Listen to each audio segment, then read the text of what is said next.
Indigos were always on this planet for the purpose of particularly crisis intervention if it happened.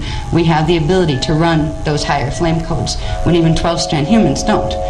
I know that everybody here, I can just feel it, everybody here, there's not somebody that isn't an indigo, and it's not just there's not even an indigo 3 in the room. I really feel it. I don't feel an indigo 3. There might be, all right, there's 2 people, yeah, I thought I felt a little bit of that. There's 2 people that came in as indigo 3s, which were agreements that you would take on a Nephilim soul to help it, you know, evolve to the next level. But when the body snatches started, they are upgrading any indigo 3s that are still holding their integrity. They're literally severing the connection between the other souls, so they're upgrading to indigo 2s, which means you'll get more stride content than you actually came in with. You're manifesting more in the template that's coming down. So there are, I think, 2 people, 2 to 3. What do you mean 3.5? He's laughing at me. He said, never mind. It's 3, right?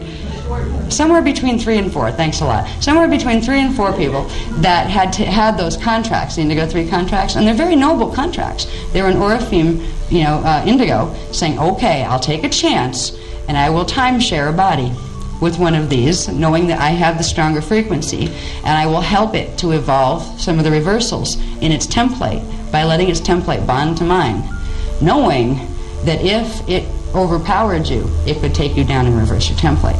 So an Indigo 3 is a very noble job.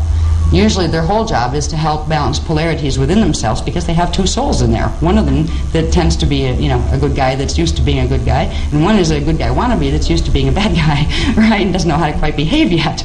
And usually that's their thing. But right now, Indigo 3s are being upgraded to Indigo 2s, or they're falling into what's called the Magentas, which are body-snatched Indigo 3s, and if they can get higher ones, but usually it's Indigo 3s, sometimes it's Indigo 1s and 2s if they can get into the bodies, which are complete Wisadek dark avatars. Completely take the body, not only take it, but embody in it.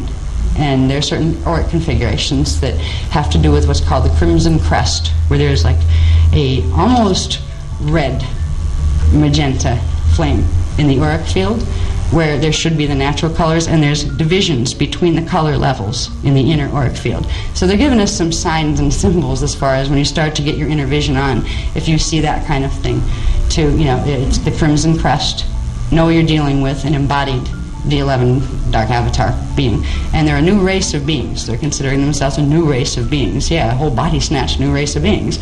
They are indigos that have been completely reversed, monetically reversed indigos. And there are, 20 million of them? 20 million of them to complete their body snatches on May 27th of 2003. That's their first wave, full birth wave. So it ought to get really interesting in the drama as we move along. As long as we're not one of them, it's like, so that's why we're given flame body things, because if we're activating our flame body, that can't happen to us as indigos. Yes?